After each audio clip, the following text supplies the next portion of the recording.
That day, Sarah woke up with a heavy sense of foreboding.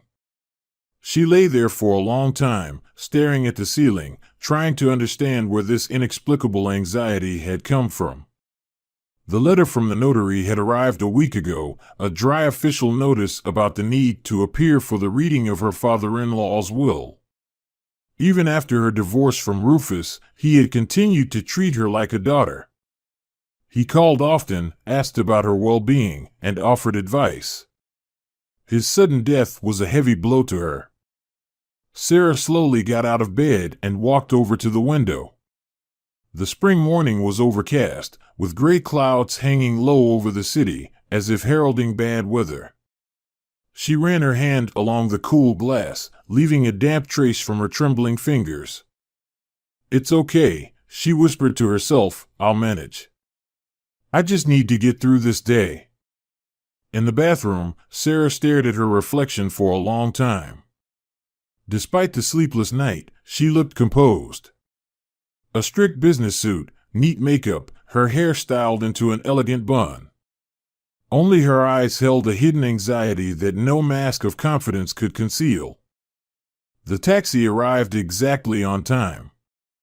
The driver, an elderly man with a kind face, nodded understandingly when she told him the address of the notary's office.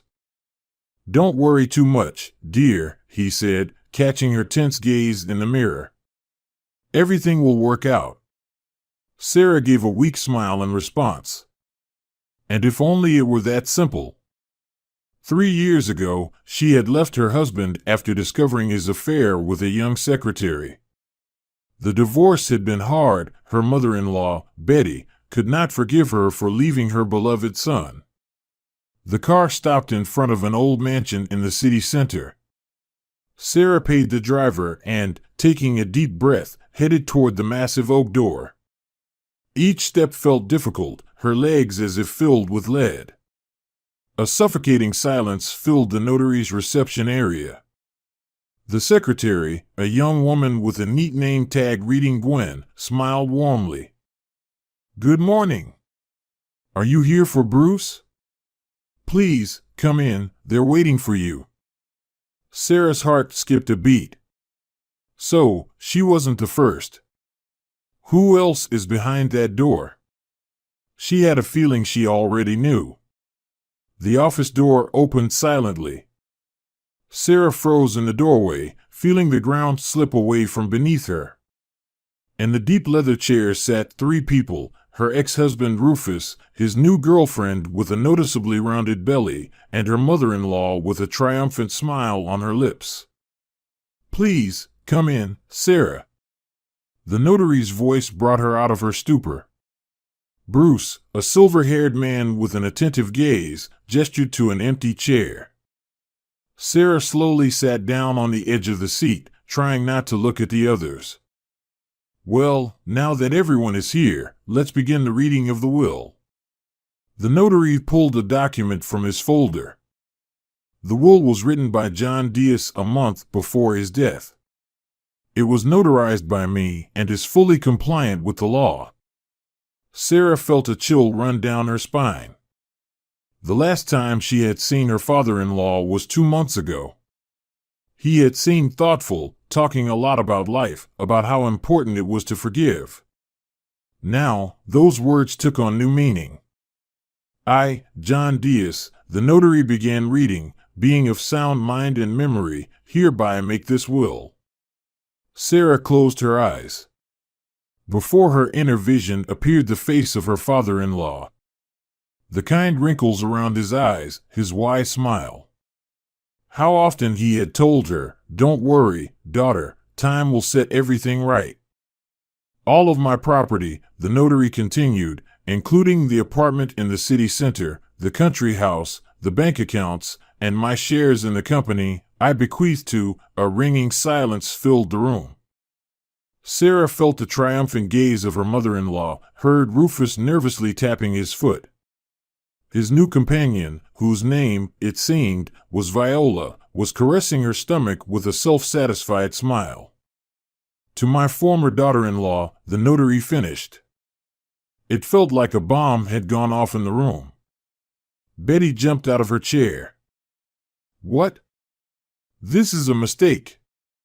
It can't be. Rufus turned pale, his hands clenched into fists. Viola blinked in confusion, not understanding what was happening. There is no mistake, the notary replied calmly. The will was made according to all the rules. Please, let me continue. Sarah sat, stunned by the news. She couldn't believe what was happening. Could it be that her father-in-law? Provided that, the notary raised his hand, signaling for silence. Sarah will take over the company and continue the projects I started. This is ridiculous, Betty laughed nervously. She knows nothing about construction. Rufus worked with his father for 10 years, he knows every project. Sarah slowly turned toward her former mother-in-law. A wave of anger rose within her. Not for herself, but for her father-in-law, who was now being painted as a senile old man. You're mistaken, Betty, her voice was calm and firm. I worked in the company as the chief economist for 5 years. John personally taught me all the intricacies of management. And I reviewed every major contract for the last 3 years, even after the divorce. Rufus flinched as if slapped. He thought his father was simply feeling sorry for his ex-daughter-in-law. There's something else, the notary said, pulling out a second envelope. A personal letter for Sarah. Sarah tipped the envelope with trembling hands. On the white paper was a familiar handwriting. Dear girl, if you are reading these lines, then I am no longer here. I am sorry for not telling you about my decision sooner. I have watched you and Rufus for a long time. You turned out to be stronger, wiser. When everything was falling apart, you didn't give up, you didn't seek revenge. You continued to work, to learn, to grow. My son, on the other hand, chose the easy way. He thought everything would come to him by itself. I am to blame. His mother and I spoiled him too much. Perhaps this will be a lesson for him. Sarah lifted her eyes from the letter. Rufus sat low, his head down. Viola was nervously fiddling with the edge of her blouse. And her mother-in-law? The hatred in her gaze was so palpable that Sarah involuntarily shuddered. I protest this will. Betty jumped up. My husband wasn't himself, he was deceived. Sit down, the notary said firmly. The will was made in the presence of witnesses. John underwent a medical examination before signing it. All the documents are in perfect order. Sarah folded the letter and tucked it into her purse. A strange sense of calm washed over her. Now, she understood. Her father-in-law had been preparing her for this. All his talks about business, his advice, his silent support. Well, Sarah stood up, straightened her shoulders. I think we all need some time to process what has happened. I suggest we meet in a week at the company's office. We'll discuss current projects and further work. She spoke calmly and confidently, even though her heart felt like it was about to leap out of her chest. Rufus looked at her with a new expression, a mixture of surprise and respect. Bruce, she turned to the notary, when can I begin my duties? I can start today, all the necessary documents are ready. Sarah nodded and headed toward the exit. She turned by the door. And yes, Betty, remember how you said I wasn't worthy of the Diaz name? It seems John thought differently. In the corridor, Sarah leaned against the wall, trying to steady her trembling knees. It was only now that she began to realize the scale of what had happened. The company, hundreds of employees, dozens of projects, immense responsibility. Sarah, wait. Rufus's voice caught up with her at the exit. She slowly turned around. Her ex-husband looked bewildered, as if he had aged several years in an instant. Why are you running after me? She asked quietly. Afraid I'll sell the company and leave you without a job? No, He hesitated, ran a hand through his hair. I just wanted to say. Father was right. You really are strong, and Sarah shook her head. Don't, Rufus. This isn't the time for this conversation. It was drizzling outside. Sarah took out her phone, about to call a taxi, but her fingers wouldn't cooperate. Everything blurred in front of her, whether from the rain or from unwanted tears, she wasn't sure. What's going on? She muttered, trying to calm herself. Sarah, a familiar voice called. Bruce was hurrying toward her, holding up an umbrella. Sorry, but I need to give you something. He handed her a small envelope. John asked me to give it to you separately when you leave. Sarah took the envelope. Inside was a key and a note. From the office. In the safe, everything you need to know. The code is your birthday. And I believe in you, daughter. You can use my car, the notary offered. My driver will take you to the office, Bruce said. Sarah nodded gratefully.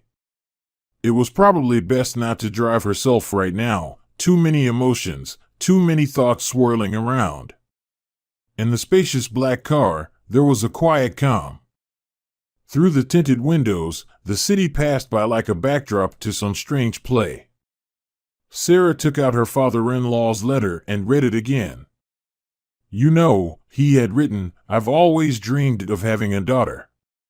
When Rufus brought you home, I knew immediately. There she is, my girl. Smart, honest, with character. It's just a shame that my son wasn't worthy of you. The car stopped in front of a tall building with the DS Construction logo. Sarah made her way up to the top floor. The long corridor, covered with soft carpet, seemed endless.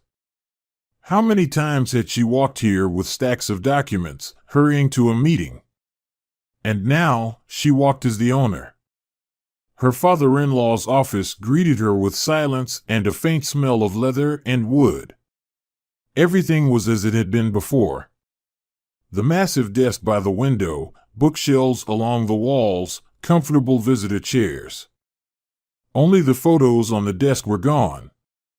It seemed Betty had taken them. Sarah approached the safe hidden behind a painting. Her fingers trembled as she entered the code. Inside was a thick folder labeled Strictly Confidential and another envelope. In the envelope was a photograph. It was of her with John Diaz at some company event. They were both laughing, and he had his arm around her shoulders. Sarah carefully placed the photo on the desk and opened the folder. Inside were documents revealing the true state of affairs within the company, things even Rufus hadn't known.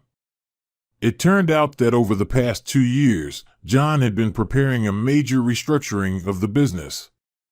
He had planned to take the company international, open new ventures, and, judging by the notes in the margins, he had envisioned her, Sarah, leading this process. Only you can see this through to the end, he had written in an attached note. You have everything needed, knowledge, experience, character. And most importantly, the ability to see through people. Don't let anyone push you off this path. Sarah slowly sank into her father-in-law's chair. It was unexpectedly comfortable, as if it had been made just for her. There was a cautious knock at the door. Nancy, John's assistant who had worked at the company for over 10 years, appeared in the doorway. Sarah, she hesitated. I'm sorry, but the department heads are here. They've heard about the will and want to talk to you. Sarah took a deep breath. Well, sooner or later, this moment had to come. She adjusted her suit and stood up. Invite them to the conference room. We'll begin in 5 minutes. Nancy nodded and disappeared. Sarah walked over to the window, looking at the city from the height of the 20th floor. Somewhere down below, construction sites, residential complexes, shopping centers, and office buildings were starting to appear. The conference room buzzed like a disturbed hive. 20 pairs of eyes fixed on Sarah when she entered. All the key figures of the companies were gathered here. The chief engineer, the CFO, the project managers. Many remembered her as an economist. "Good afternoon, colleagues." Sarah's voice was calm and confident. "I think you already know about John's decision." Yes, it was a surprise to everyone. But I suggest we put emotions aside and discuss work-related matters. What is there to discuss? A loud voice of Andrew Freeman, the head of the production department, rang out. "No offense, Sarah, but the company should be led by a builder, not an economist." A murmur of approval spread across the room. Sarah calmly placed a folder with documents on the table. "Interesting comment, Andrew," Sarah smiled. "Tell me, are you aware that the Sunny Shore project is on the verge of failure? That the contractor overestimated the budget by 30% and the project deadlines are at risk?" Silence fell over the room. Andrew turned pale. "How do you know this?" "John left me a full report on the state of affairs in the company, including those details known to only a few," Sarah said, scanning the room with her gaze. "And you know what? He was preparing serious changes. I have a reorganization plan on my desk that will take the company to the next level." She pulled out several sheets from the folder. "I suggest we review it and then discuss who can do what for the company." The rustling of papers filled the room. Sarah watched as the faces of the leaders changed as they read. Surprise, disbelief, respect. John's plan was truly impressive. This is a breakthrough," muttered the chief engineer, Oliver. "Such technologies, such scale."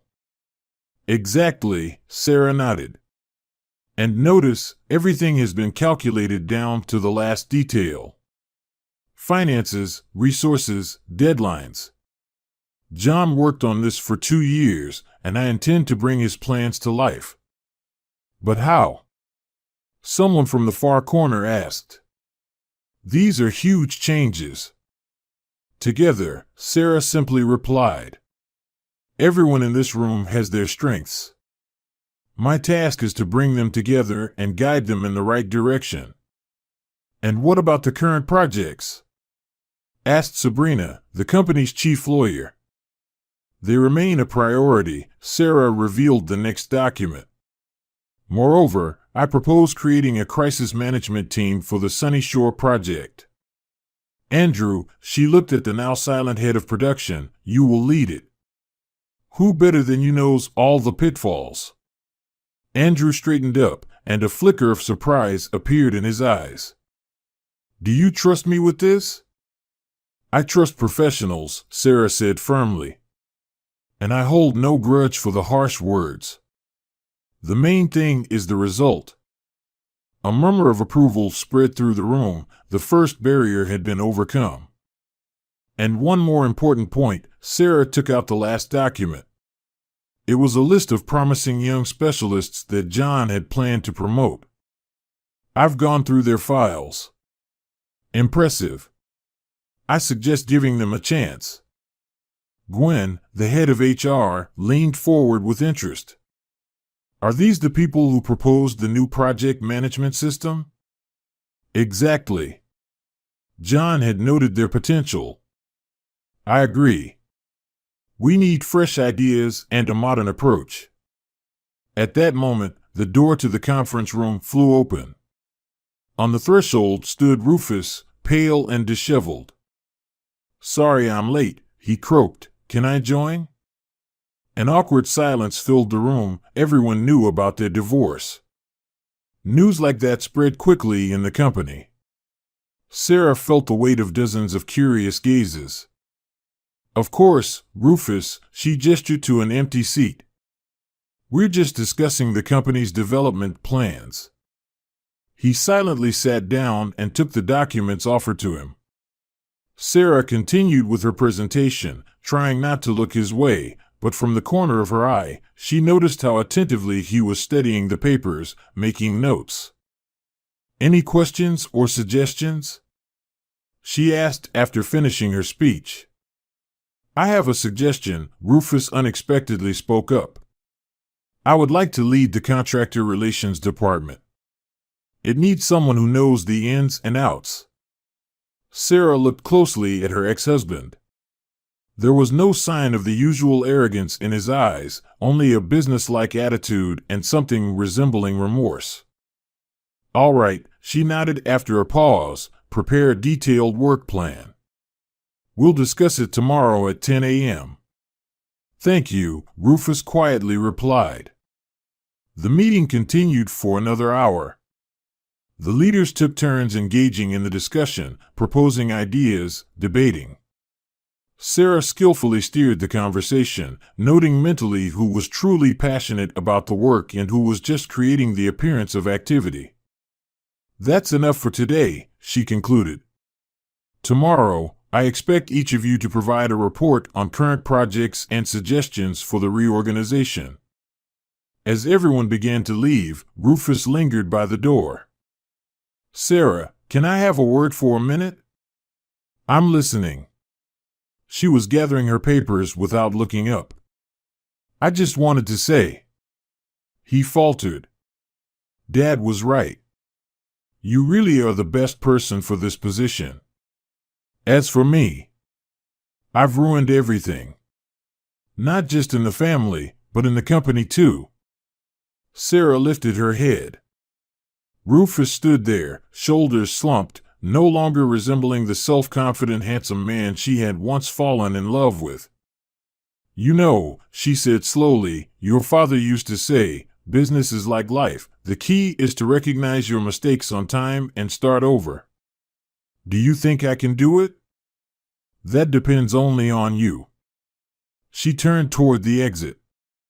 See you tomorrow, Rufus. In the reception area, Nancy was waiting for her with a stack of documents. Sarah, here are some urgent papers for signature and also. She hesitated. Betty called. She said she's suing. Let her sue, Sarah answered calmly. All the documents are in order. But tell me, how's the mood in the team? It's bubbling, of course. But after the meeting, many are on your side, especially the younger ones. They've been waiting for changes. Sarah nodded. She could feel it herself, the team was on her side. John was right, if you want to understand the company, ask not the bosses, but the regular employees. Nancy, please organize a meeting with the lawyers for tomorrow and prepare a list of all current projects. The evening was settling over the city. Sarah stood by the panoramic window of her office, watching the lights come on. The first day in her new position was coming to an end. So much had happened, her head was spinning. Her phone quietly vibrated, a message from Viola. We need to talk, it's important. Sarah smirked. Probably, Rufus's fiancée wanted to discuss his future in the company. Or maybe threatened with pregnancy, as if blaming the future father. All right, tomorrow at 3 p.m. in my office, she replied shortly. The clock showed 9 p.m. time to go home. Tomorrow would be a tough day. Sarah cast one last glance at the photo with John Diaz. I won't let you down, Dad, she said quietly. I promise. The morning began with an unexpected surprise. A group of young specialists was already waiting in the reception with a presentation of new projects. Their eyes were full of enthusiasm, and the ideas turned out to be truly fresh and interesting. We've been wanting to propose these developments for a while, explained Patrick, the lead engineer, but before, no one really listened to us. Now they listen, Sarah smiled. Prepare detailed calculations. We'll create a working group. After they left, Rufus appeared with a folder of documents. He looked collected and serious. It was clear he had been working on the plan all night. Here, I've reviewed all the problematic contracts. I have ideas on how to fix the situation. Sarah looked through the papers. The analysis was sound, and the suggestions were practical. Not bad. She looked up from the documents, especially the part about optimizing deliveries. Start implementing it. Really? Rufus's voice showed surprise. You're not even going to double-check? Why? Sarah asked. You know this field better than anyone, and besides. She paused. Your father always said, trust people, but check the results. Rufus nodded and headed for the door. At the threshold, he turned back. You know, I only just realized why Dad chose you. You're not just a leader, you create a team. Sarah remained silent. What can I say? The revelation from her ex-husband came several years too late. At 3 o'clock, as agreed, Viola arrived. She looked confused, not at all as confident as she had been yesterday at the notary's office. Please, sit down, Sarah gestured to a chair. I'm listening. Viola fiddled with the strap of her purse. I came to apologize for my behavior yesterday, and also, I think you should know the truth. Sarah raised an eyebrow. What truth? Rufus, he doesn't love me, he never did. He just wanted to get back at you, and then. She rubbed her stomach. Then the baby came, and everything got complicated. And why are you telling me this? Sarah asked calmly. Because I can see that he's changed. After yesterday. He worked all night on the documents, he spoke about the company, about how wrong he was. Viola sighed.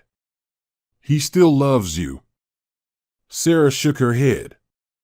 It doesn't matter. The past is in the past.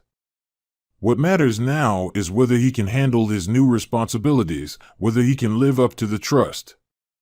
What about? You're having a baby, Sarah gently interrupted. That's the most important thing. The rest is just work. Viola stood up, barely holding back tears. Thank you for listening. You're not at all like I thought. After Viola left, Sarah sat motionless for a long time. It was strange, but the conversation hadn't brought her pain or jealousy. Just a slight sadness. Because it could have been, but it wasn't. The phone call brought her back to reality. It was the chief engineer. Sarah, there's something happening on Sunny Shore. The contractor is threatening to stop work. I'm on my way, she replied shortly, grabbing her bag. The construction site was in chaos. Workers had gathered by the foreman's trailer, and shouts could be heard from inside. Sarah walked decisively toward the epicenter of the conflict. Inside the trailer, Andrew was trying to calm down a man in a hard hat who was red with anger. Justin, let's discuss this calmly. Calmly? The contractor yelled. It's the third month with no money, and I have people, materials. Good afternoon, Sarah said calmly, entering. I'm the new CEO.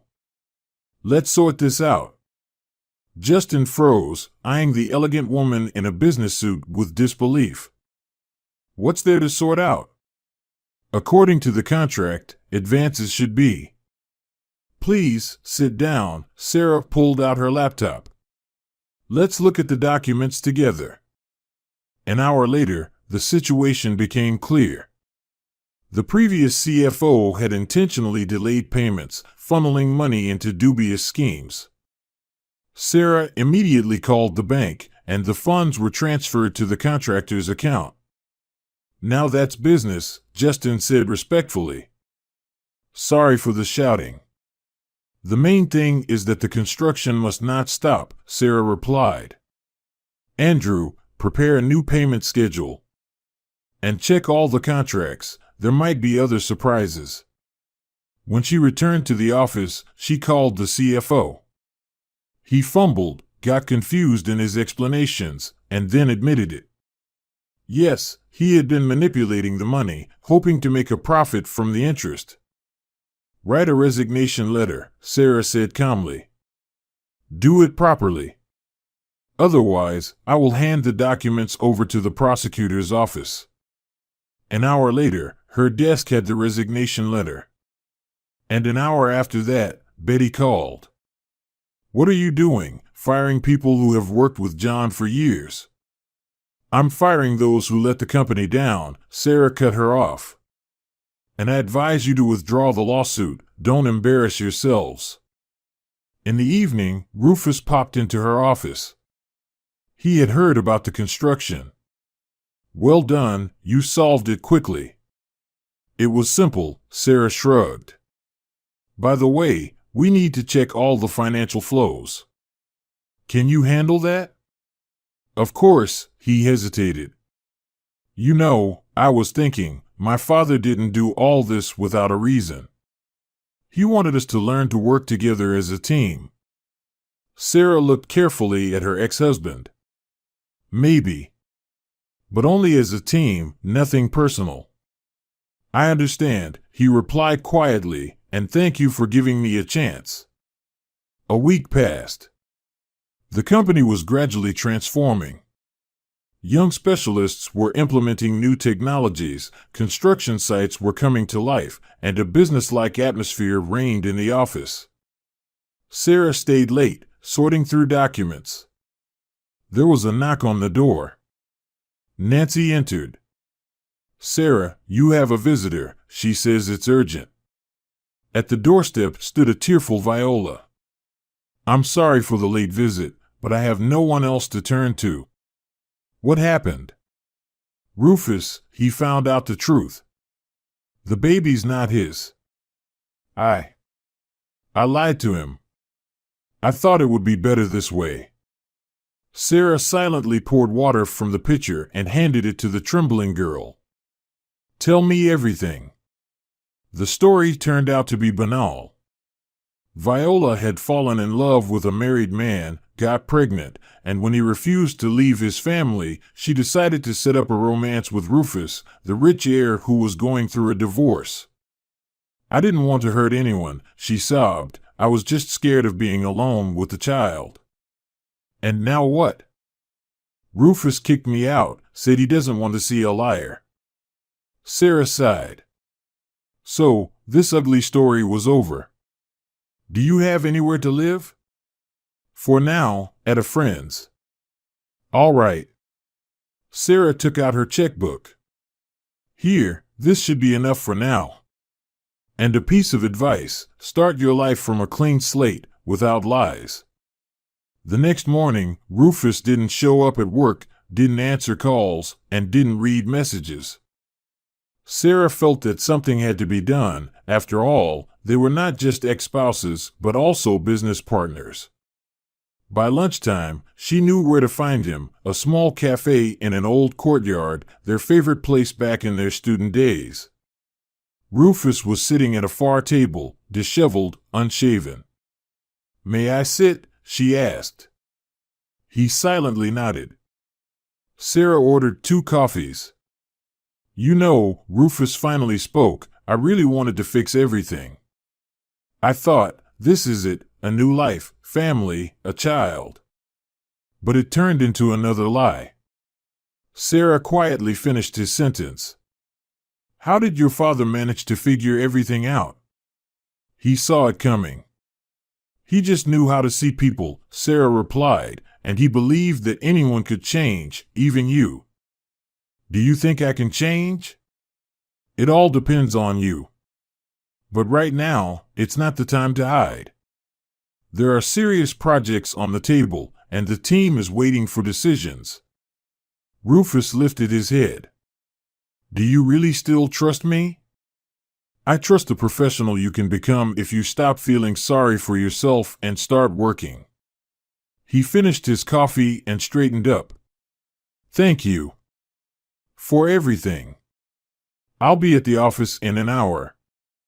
Sarah nodded. Something told her that this time, Rufus would really change. Days turned into weeks. The company was transforming before their eyes. New projects, modern technologies, a young, energetic team. Everything John had dreamed of was coming to life. Rufus threw himself into his work, and his department was showing the best results.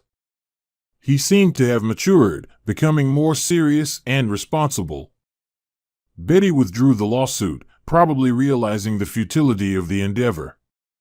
Now, she occasionally appeared in the office, silently watching the ongoing changes. One evening, she came to see Sarah. You know, I was wrong. John always knew how to see the important things in people. And he saw a true leader in you. Sarah looked up from the papers. Thank you. That means a lot to me. I've been thinking. Betty sat down in the chair. I still have a lot of photos of John, many photos. From the company's early days, the first construction projects. Maybe you'd want them for the museum? A museum? Sarah was surprised.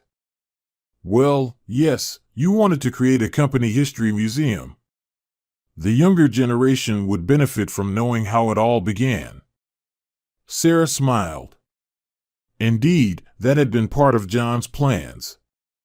To create a museum and show the company's journey from a small firm to a construction giant. Of course, I would be grateful. And please, remain as an advisor. Your experience is invaluable. Betty's eyes filled with tears. Do you really want that? Yes, truly. Family is the most important thing.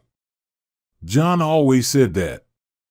A month later, the company celebrated the completion of the Sunny Shore project. The residential complex was delivered ahead of schedule, and all the apartments were sold out. At the grand opening, the entire team gathered. Sarah stood on stage, looking out at the audience, where those who believed in her and helped fulfill her father-in-law's dream were seated. Today is a special day, she began. We're not just handing over a new project, we've proven that together, we can accomplish anything. Each of you has put a piece of your soul into this project. In the front row sat Betty, secretly wiping away her tears. Next to her was Rufus, poised, confident, completely different from the lost man in the cafe. I want to announce, Sarah continued, that this building will bear John's name, the man who taught us the most important lesson, believe in people. After the ceremony, Rufus approached Sarah.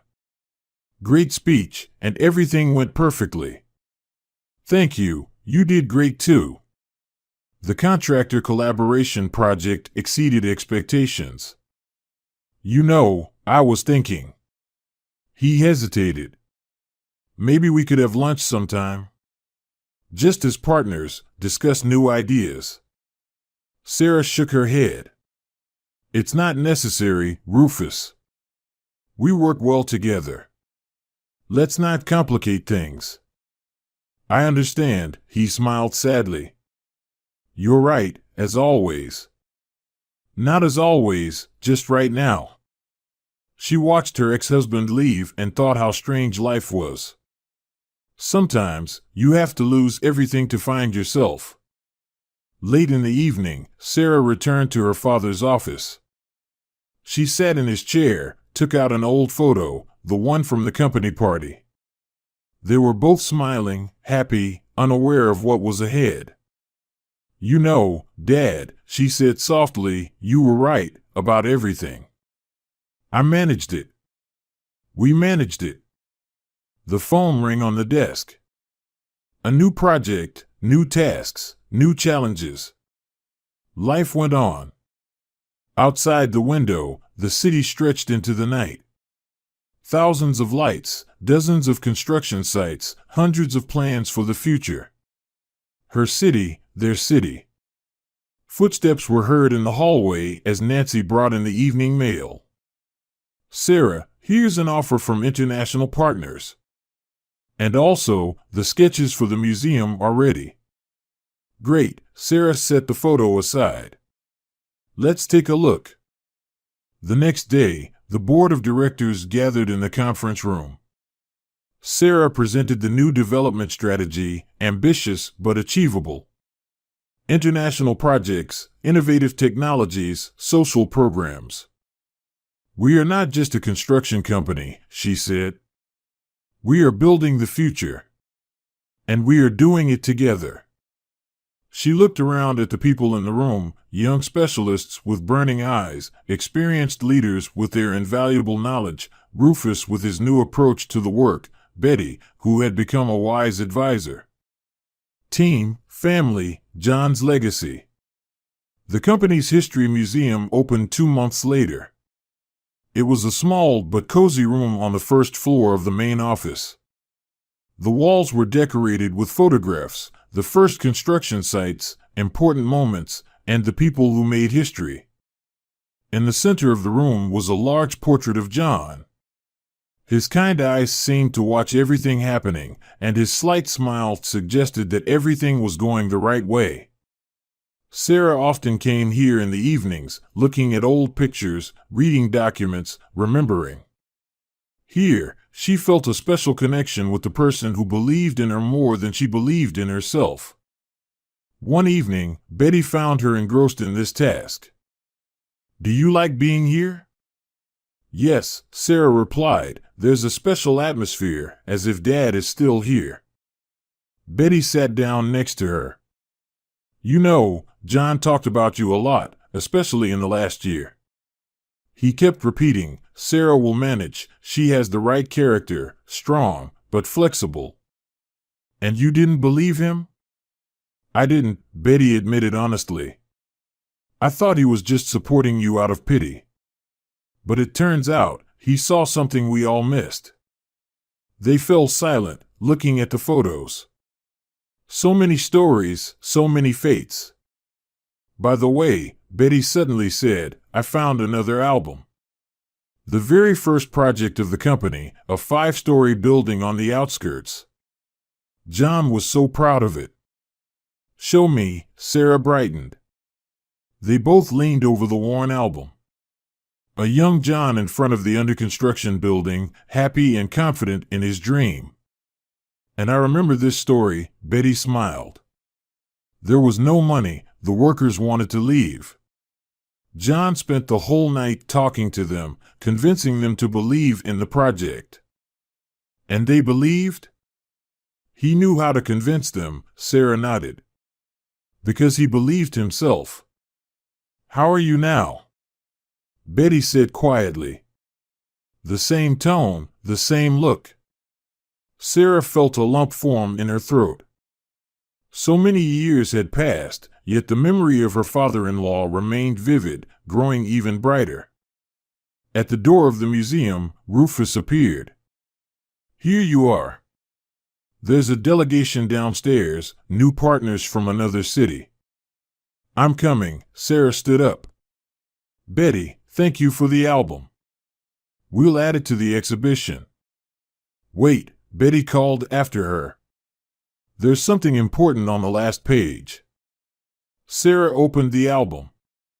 On the last photo was the same first building, now completed, and under the picture, a note written by John: "The important thing is not the walls, but the people. The walls will fall, but the people will remain. Believe in them, and they will move mountains." As always, he was right, Sarah whispered. "It's all about the people." Voices could be heard outside the door. The company was growing, developing, attracting new partners. But the foundation remained the same, the team created by John Diaz and united by a common goal. It's time, Betty smiled. Go, darling. You're doing everything just as John wanted. Sarah nodded and headed for the door. She turned around at the threshold. The portrait of her father-in-law seemed to glow in the light of the setting sun. She felt like he winked. Just like he always did before important meetings. I won't let you down, she mouthed silently. In the conference room, the guests were waiting, leaders of a large company interested in joint projects. Sarah scanned her team, Rufus with a folder of documents, young specialists with a presentation, experienced department heads. Good afternoon, colleagues, she began. I'm happy to welcome you to the company. She spoke confidently and calmly, introducing the team and talking about the projects, and she saw how the guests' eyes lit up. They could feel the special atmosphere that set this company apart from the others. An atmosphere of trust, professionalism, and belief in a shared mission. John's legacy, amplified by new energy. After the meeting, Rufus stayed behind. It went great, they're definitely impressed. Yes, Sarah nodded. The key now is not to disappoint their expectations. We won't disappoint, he said confidently. We have the best team. Sarah looked at her ex-husband. How much he had changed over these months. The arrogance had disappeared, replaced by the confidence of a true professional. You know, Rufus suddenly said, I want to apologize. For everything. I was foolish, selfish. No need, Sarah gently interrupted. The past is behind us. What matters now is that we've learned to work together. That's what's important. In the evening, Sarah returned to the museum, sat on the bench in front of her father-in-law's portrait, and took out his last letter. I'm proud of you, daughter. You've managed to keep the most important thing, the ability to believe in people, no matter what. This is the quality that makes a true leader. I know it won't be easy. Rufus, Betty, they won't understand at first. But you'll manage. Because you stand for what's true, and truth always prevails. Outside, dusk deepened, and the city lit up with lights, dozens of new buildings glowing in the dark with warm windows. A gentle knock came at the door. Nancy entered. Sorry to bother you, Sarah. The young specialists are asking for 5 minutes. They say they have an interesting idea.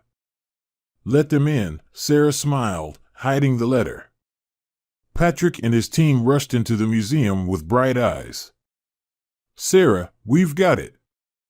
We can make a virtual tour of all the company's projects, from the first 5-story building to the latest projects. And we can add stories from the old employees, Christina chimed in. We have so much interesting material. Sarah looked at their excited faces and thought, this is it, the future of the company. Young, talented, full of ideas. Great idea, she said. Prepare the project, just add something else. What exactly? Stories about people, those who built these houses, the families who live in them, the children who grew up in our courtyards. Patrick quickly wrote it down. Exactly. That's the key. It's not just a building, it's the story of life. Yes, Sarah nodded. John always said, we don't build walls, we build destinies. The young people eagerly shared their ideas, and Sarah looked at the portrait of her father-in-law and saw him smiling approvingly. Sarah came home late. Tired, but her soul was calm and joyful. So much had happened over these months, and everything had turned out exactly as it should. She went to the window. The city stretched out before her, a sea of lights. Somewhere out there, new homeowners were settling into apartments on the sunny coast, young families were strolling in well-maintained courtyards, and children were swinging on playgrounds. Her phone quietly chimed, a message from Betty. I found more albums. Come over tomorrow for tea. We'll look through them together. Sarah smiled. Who would have thought she and her mother-in-law would become almost friends? Life truly is full of surprises. On the table lay an unfinished report, the company's development plans for the next year. Sarah sat down at the table and skimmed through the last lines. Everything matched, the numbers, the deadlines, the prospects. But the most important thing wasn't in that. The most important thing was that people believed in themselves, in the company, and the future. Thank you, Dad, she thought, for the lesson, for the trust, for the wisdom. Tomorrow will be a new day, new tasks, new projects, new heights. But now, she knew for sure she could handle it. Because she had a team by her side, because there was a goal, because there was faith in people. Something sparkled in the folder with documents. Sarah took out an old photograph. It was of her and John Diaz on a construction site, both smiling in helmets, with a new building rising behind them. On the back was the inscription, "To my daughter, keep building the future." Sarah pressed the photo to her chest. Warm tears stung her eyes, not out of sadness, but out of gratitude. For everything that had been, for everything that would be. Outside, dawn was breaking, and the new day promised to be sunny and clear, just like life itself, complicated, but beautiful in its unpredictability. Sarah gently placed the photo on the table next to her laptop, so it would always be in view, a reminder, a guiding star. Ahead was a lot of work, new projects, new challenges, new victories. But now she knew for sure everything would work out. Because behind her was not just a company, behind her were people, those who believed, those who supported, those who walked alongside. And somewhere out there, beyond time, John was smiling. The man who taught her the most important thing, to believe in yourself and others, to build not walls, but destinies, and to never give up. Because the greatest legacy is not money or power, the greatest legacy is faith in people.